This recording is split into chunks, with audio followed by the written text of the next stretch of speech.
Hai guys, ketemu lagi di Family Time Channel. Video ini adalah video part kedua mengenai mengurus jenazah, yaitu mengkafani jenazah. Yuk kita simak, semoga bermanfaat ya. Aman. Atau ini kan untuk jenazah yang baik-baik aja. Kalau untuk jenazah yang habis kegiles truk, habis jatuh, pendarahan dan seterusnya, ini dilapisin plastik dulu. Lapisin plastik semua. Ini saya belajar di rumah sakit. Kalau saya mandi di rumah sakit, di tempat pemandian rumah sakit itu mesti ada gulungan plastik. Karena kalau di rumah sakit kan ada yang tabrakan segala macam kan. Jadi ini dilapisin plastik dulu. Atau kalau ada luka, lukanya tuh ya cuma di bagian tertentu aja. Oh iya, bingung dipegangin kan? Enggak. Asal jadi terdakwa dengan apa tadi? Kalau misalnya ada luka nih, saya pernah ngurusin jenazah yang dia stroke, udah bertahun-tahun nangkarak aja, mungkin jarang digular-gilir gitu. Jadi ininya apa, luka gitu kan, basah. Nah, itu bagian ininya aja, bagian pantatnya aja. Saya pernah mainin yang ketabrak juga sama gitu, berdarah. Saya duduk aja plastik dari taplak meja. Karena nggak ada plastiknya, saya bersihin, saya sucikan, udah saya pakai. Kenapa? Supaya tidak jadi fitnah. Kalau enggak gitu, saya pernah soalnya dulu awal-awal yang kanker payudara, saya mandi jam 12 malam. Pagi-paginya saya ditelepon, "Bu, kafannya udah berdarah semua." Saya waktu itu nggak tahu juga. Jadi kalau misalnya yang seperti itu, ibu bisa pakai perban, kayak perban kalau kita habis operasi sesar. Itu kan ada besar tuh, sebesar A4 lah gitu ya. Itu kan udah ada gelnya, udah ada itu, tinggal ditutupin aja. Nah sekarang saya kalau ada yang meninggal karena habis operasi kanker payudara, habis operasi yang keluar darah terus gitu, itu saya tutupin itu aja, udah aman insya Allah. Gitu ya, ini kain tuh. Jadi kalau diperlukan emang nggak apa-apa. Kaidahnya apa? Mencegah madorot di dalam usul fikih itu lebih baik daripada mengambil manfaat. Itu kan nggak ada hadisnya Bu Sufi. Sekali lagi disclaimernya, nggak semuanya ada hadisnya. Karena kaidah-kaidah utamanya itu tetap harus ada. Kayak tadi, kenapa harus pakai plastik? Itu kan nggak ada di hadisnya. Mencegah madorot. Kalau darah itu jadi penyakit, jadi nular ke orang, jadi fitnah. Kalau yang nguburnya tahu misalnya kasusnya itu ketabrak atau jatuh dari tangga misalnya gitu, sehingga berdarah. Kalau nggak tahu, jadi fitnah, itu mayat yang kemarin berdarah tahu kan? Bahaya. Nah ini yang 3. Karena itunya apa modelnya? Kemana menghadapnya ketika kita menyiapkan kain kafan? Nih catat. Ketika kita menyiapkan kain, bagusnya nih kain disiapkan di atas keranda. Itu lebih bagus. Di atas keranda, di tempat yang siap untuk disolatkan. Jadi misalnya ini kiblat, ini ke sono kiblat, maka yang bagus itu nyiapin kain tuh kerandanya udah di sini nih. Set, ngadep ke sini, kepalanya di sini. Kalau itu kiblat, kepalanya tuh sebelah kanan kita. Jadi nanti begitu mayat udah beres, kita ini kan, tadi ketincak ini bersih. Ketika kita udah beres, kita mau Gak mau ditariin, gak apa-apa. Nah itu kan alis jadi sana. Dimas ya. Saya praktekkan dulu yang 3 helai. Ya, saya praktekkan dulu yang 3 helai. Yang 3 helai, kalau mau 3 helai, maka kainnya harus yang lebar 1,5 meter. Itu lebih mudah.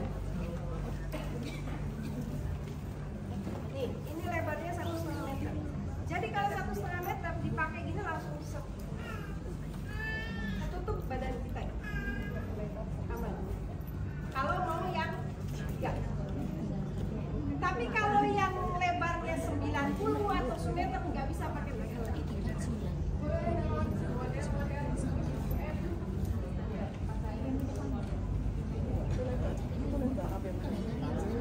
Masalahnya ditumpuk aja udah 3. Enggak, udah ditumpuk aja.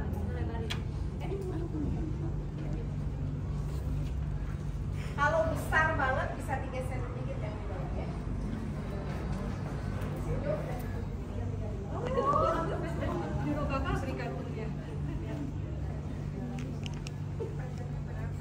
Panjang, oh iya, panjangnya 2,5 meter.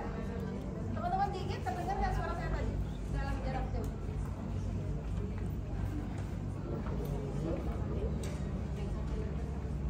Sudah terdengar ya suara saya?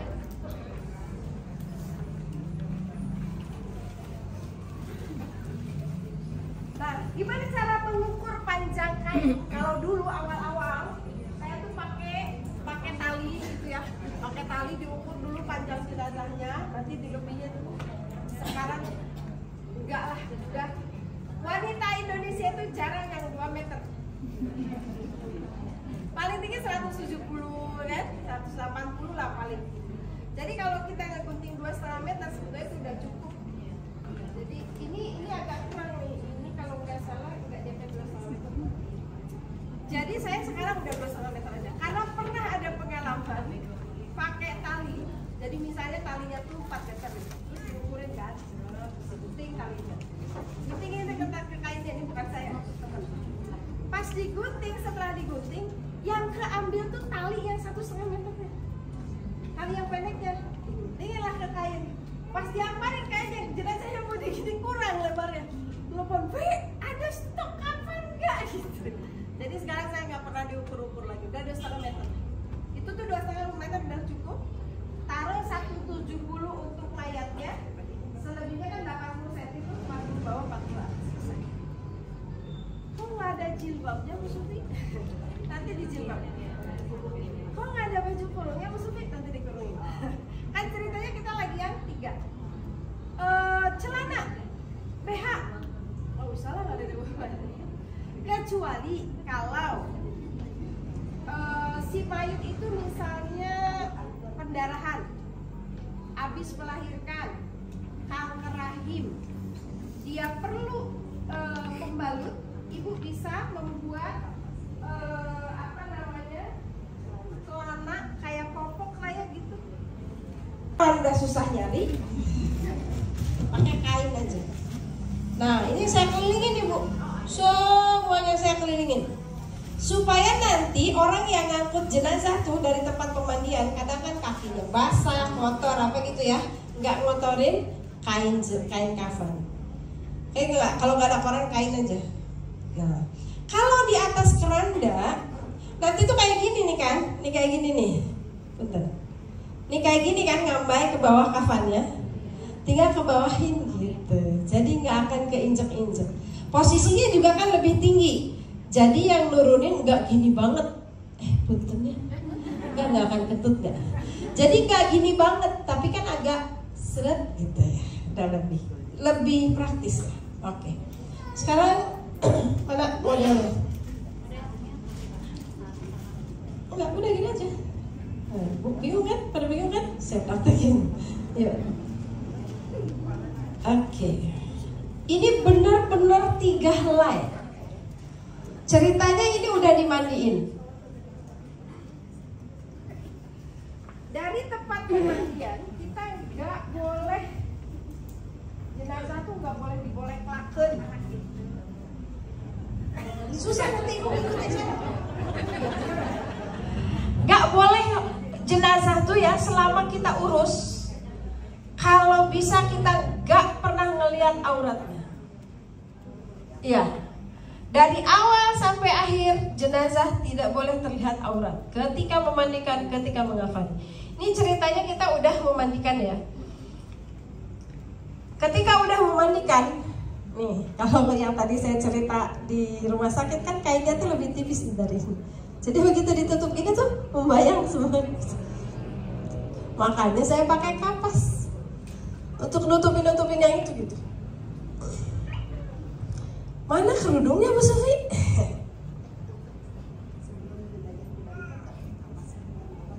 Oh iya. Kalau mau di atas kafan ini kita pakai kapas, kamper. Tapi kampernya yang halus. Kalau mau pakai kampernya itu di bawah kapas, supaya nggak kena kulit kan kasihan lah. So kabayang teh ngagoler di luhureun kamper yang udah ditumbuk, sakit lah. Jadi kalau saya kamper dulu, dan sekarang tuh Bu ada kamper yang udah bentuk tepung. Iya, nggak usah digerus, yang halus gitu. Taburin dulu kamper, terus kapas. Kalau ada bubuk cendana atau bubuk gaharu, pakai bubuk gaharu itu lebih baik. Kalau nggak ada, pakai minyak wangi. Minyak wangi sunnah. Kapas, kapur barus dan sebagainya itu alistisan. Baiknya aja. Untuk lebih wangi, lebih nyaman buat si mayat, lebih awet. Jadi karena itu, Bu agak mundur dikit. Mayatnya saat koordinatif. Jangan terlalu ini, jangan terlalu jauh. Terlalu jauh, terus. Udah.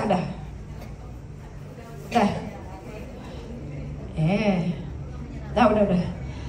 Jilbabnya itu dari sini, Bu. Saya praktekkan ya.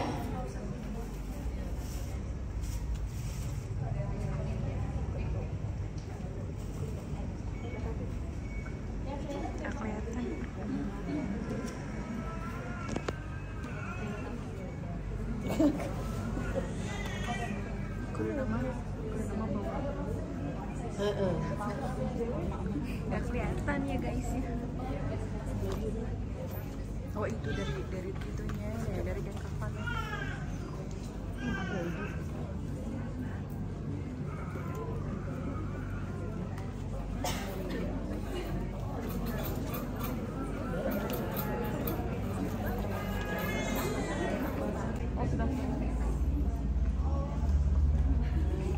Ingatin ya, takut saya pulang lupa. Oke, di dulu deh. Kalau saya lupa ikhlasin ya.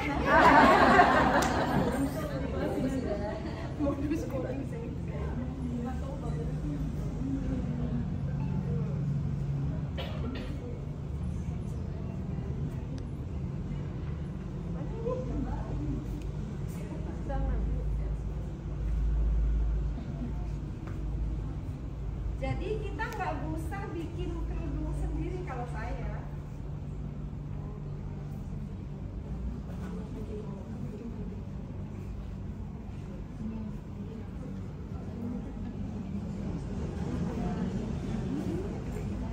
Nah ini sambil pelan-pelan dicabut ya.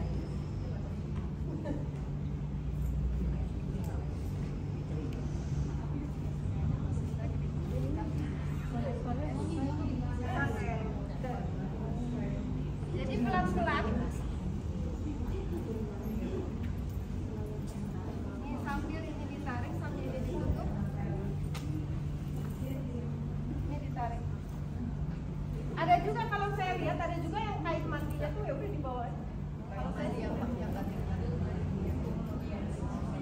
mulai semua dari kanan. Jadi kain yang ditutupkan kain.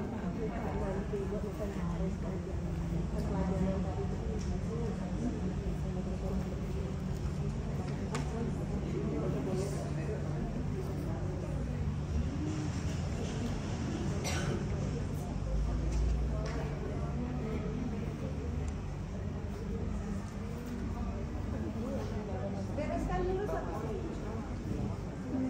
Selebihnya ya udah tinggal. Saya mau mempraktekkan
karena kebanyakan pengalaman saya sekarang tikar ini pendek-pendek. Katanya bener. Pocong di atasnya juga begitu ya? Iya, sama pocong di atas juga gitu. Abis yang makan, pocongannya bu, pocong. Jadi kita kan korban film Susana.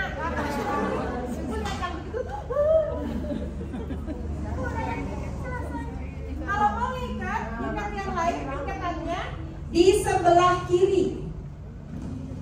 Jadi ini nih, diikat di paha satu, di lutut satu, di tangan satu, di pojok atas satu. Ikatnya nggak ikat mati di kiri. Kenapa? Karena nanti ketika kita nguburin, dikuburinnya itu dia miring ke sebelah kanan. Jadi diginiin, miring bu.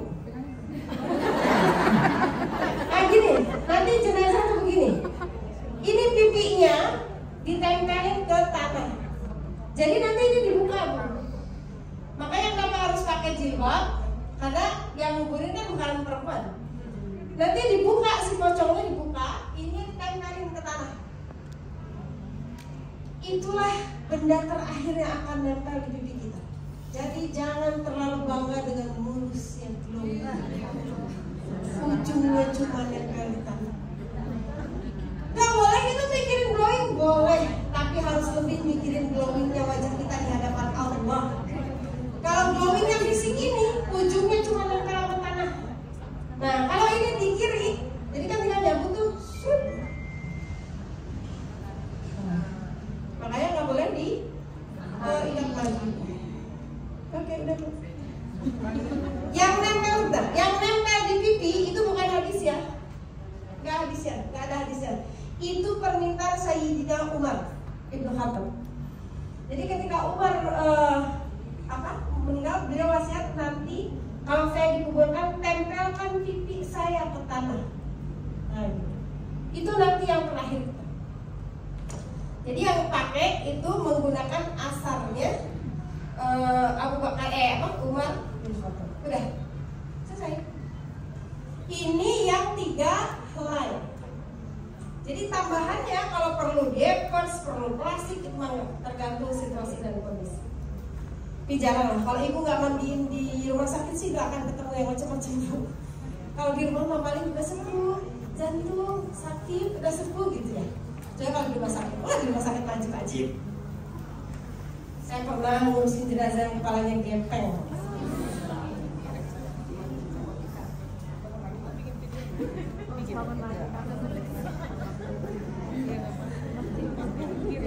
Jadi kalau ibu mau siapin, ini ada berapa orang?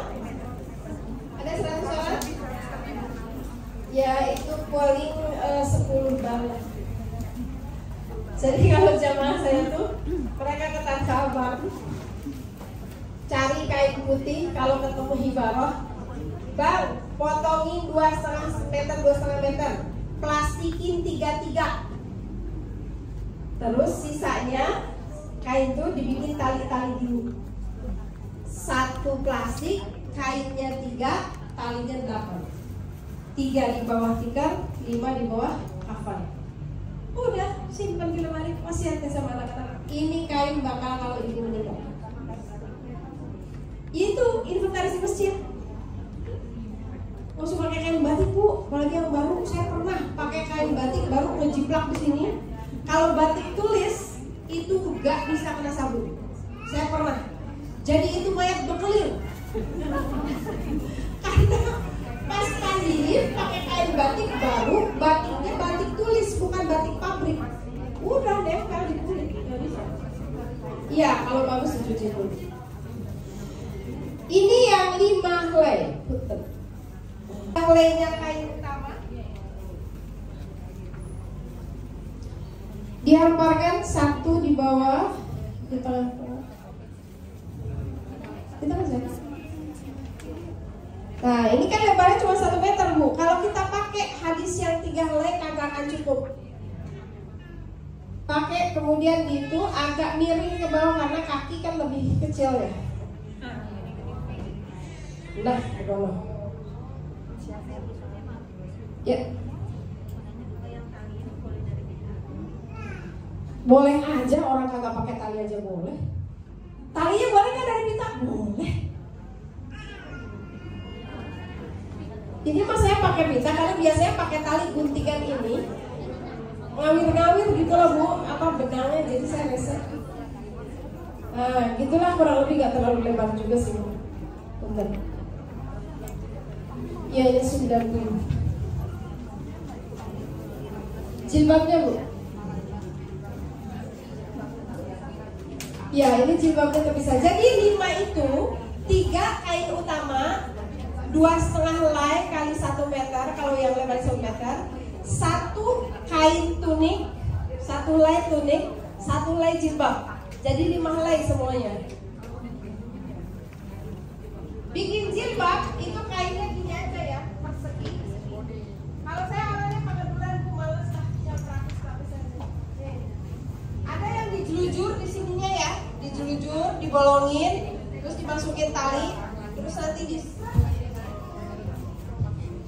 style saya dari SMA pakai jilbab ya kayak gini. Jadi saya nggak mau pakai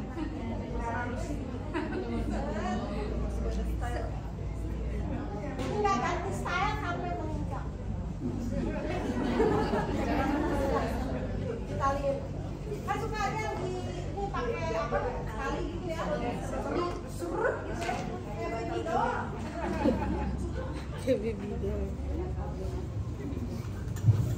Nah ini setelah kain utama, gelar ininya apa? Nah ini gamis. Sebentar, saya jelasin dulu. Gamis ini cara bikinnya gini. Ini sebetulnya modifikasi saya aja Bu ya, terserah ibu lah modelnya mau gimana. Intinya ada kain yang menutupi sekujur tubuh. Jadi bikinnya saya gini nih, kainnya 2 kali panjang tubuh kita, ya kayak gini nih. Dilubangin jadi bagian tengah-tengah ya. Dilipat gini, ini versi saya. Ada juga versi yang diguntingnya di sini kan gitu ya. Ini, terus di sini digunting, di sini gunting, di sini gunting. Jadi nanti dipakainya kayak gini. Kenapa saya model gini nggak ada yang dihilangkan? Supaya ketika kita udah mandi, jadi lebih rapi. Kalau saya, kalau ibu mau gampang kan buletin. Inilah kaftan terakhir kita. Berapa juta baju yang Mulai baju. 1 juta, 2 juta, 500.000. Ini baju terakhir kita. Gak usah sombong.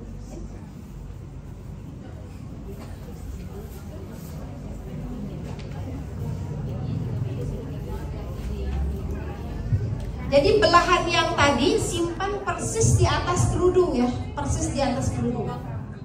Nah, ini kalau mau pakai celana dalam ya, kalau ada kasus lah, kalau ada kasus biasanya sih yang ini, yang kanker rahim, yang keguguran biasanya gitu, yang tumor segala macam. Kalau mau ya, kalau enggak nggak apa-apa. Udah.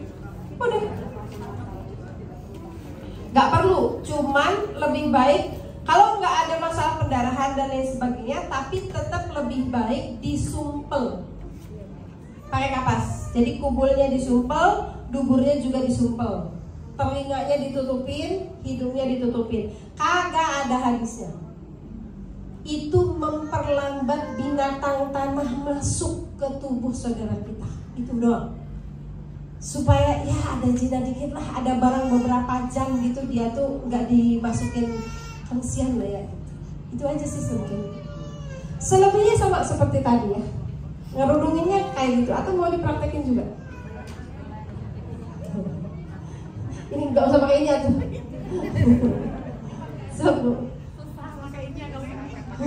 Itu harus pakai selain. Kalau ada yang ketemu kain ibaroh, boleh ya wakaf buat pelatihan. Sakit banget. Gercep mama ya.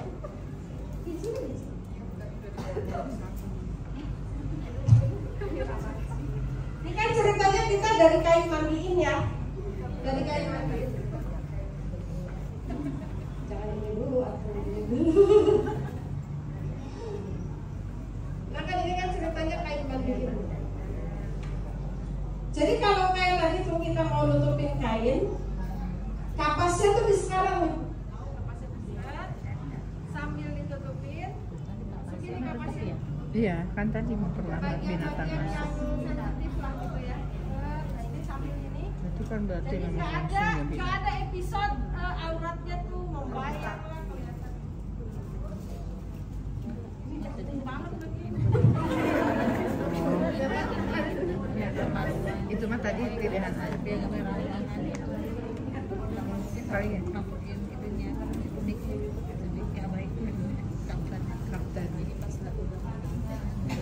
Iya, tadi mah ini aja pilihan.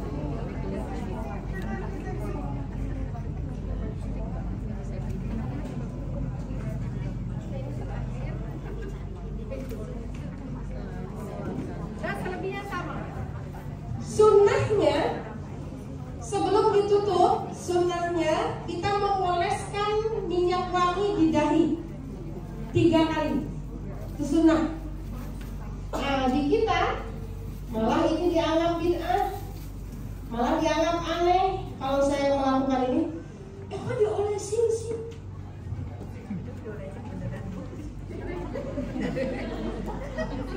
Tadi minum. Daripada diminum.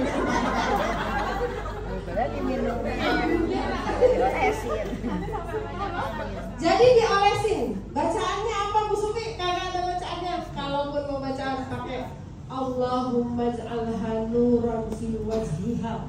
Ya Allah jadikanlah cahaya di wajah. Jadi para penghuni surga itu nanti wajahnya bercahaya dengan bulunya. Jadi kalau ada yang mau kan suka ada yang pengen pakai bedak, pakai lipan setip, pakai shadow. Kalau saya itu nggak ada hukumnya ya, nggak ada ceritanya, nggak ada hadisnya. Cuman mungkin orang tuh pengen ngelihat akhirnya teh cantik.